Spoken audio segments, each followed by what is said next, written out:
Use जब भी होगा तो कमजोर आप भी होगा। किसी भी ताकतवर व्यक्ति को आप कभी यूज नहीं कर सकते। हिंदुस्तान में विवाह दो परिवारों के बीच में होता है, और पुरु कबीले का बेटा जो है वो जॉनी लीवर की तरह है, और पुरु कबीले की बेटी ऐश्वर्या राय की तरह है। वैवाहिक रिश्तों के आधार पर सामाजिक, सामरिक और राजनीतिक ताकत में वृद्धि। स्त्री वस्तु बन गई किसकी?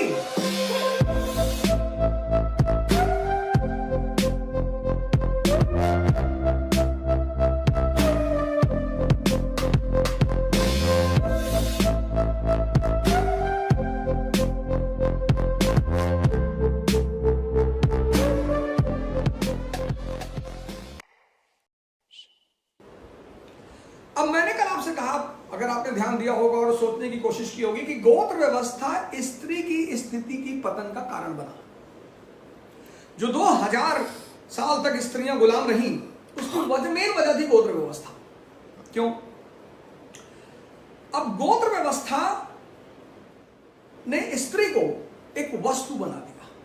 किस चीज की वस्तु? शक्ति में वृद्धि का वस्तु। जब भी हमें किसी को यूज करना होता है तो हमें उसे कमजोर करना होता है। किसी भी ताकतवर व्यक्ति को आप कभी यूज नहीं कर सकते। सिद्धांत है, यूज जब भी होगा तो कमजोर आप भी होगा। और अब स्त्री को वस्तु बना दिया किसके लिए? शक्ति वृद्धि।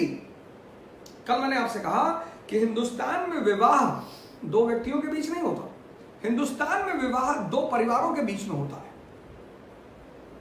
अब 1000 BC में लोहे की खोज, कृषि अर्थव्यवस्था की शुरुआत, अब जमीन पे कब्जे की शुरुआत हुई, भूमि अधिग्रहण। अभी भी सरप्लस नहीं पैदा हुआ इकोनॉमी में, अभी भी स्थायी सेना नहीं पैदा हुई। अब ताकत चाहिए भूमि पर कब्जा करने के लिए। तो जब गोत्र व्यवस्था पैदा हुई और यह हुआ कि एक ही गोत्र में विवाह नहीं करेंगे, तो अब एक ही कुल में विवाह नहीं होगा, एक कबीला दूसरे कबीले में विवाह करेगा।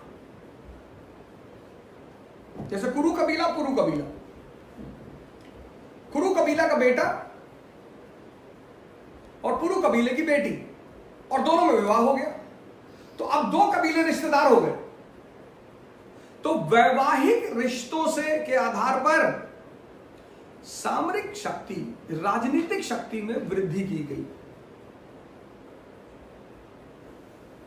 इसलिए आप देखेंगे कि मैरिज अलायंस राजनीतिक शक्ति में वृद्धि की एक बहुत अहम कारण रहा। वैवाहिक रिश्तों के आधार पर सामाजिक, सामरिक और राजनीतिक ताकत में वृद्धि। तो स्त्री क्या बन गई? ताकत में वृद्धि की वस्तु। अब मैंने कहा कुरु कबीले का बेटा और पुरु कबीले की बेटी, और कुरु कबीले का बेटा जो है वो जॉनी लीवर की तरह है, और पुरु कबीले की बेटी ऐश्वर्या राय की तरह है, पढ़ी लिखी, IAS है। तो अगर उसकी शादी जॉनी लीवर से की जाने का प्रस्ताव किया जाएगा, हो सकता है वो मना कर, हो सकता है।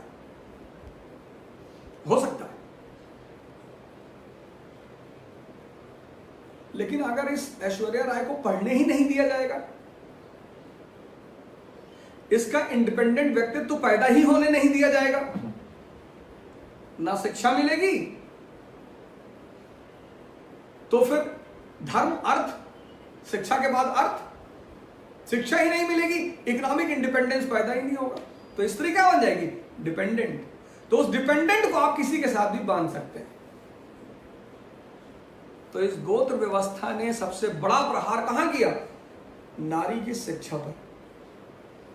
लेटर वैदिक पीरियड में आप देखेंगे कि शूद्र के साथ साथ स्त्री का भी उपनयन संस्कार नहीं होता था।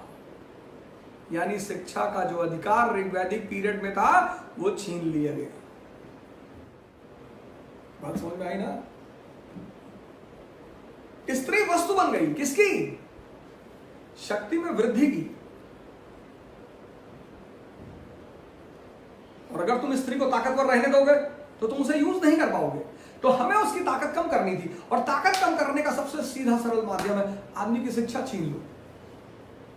इसलिए आजाद भारत ने जब स्वतंत्रता आंदोलन चला तो स्त्रियों ने बढ़ चढ़कर हिस्सा लिया, खूब लड़ी।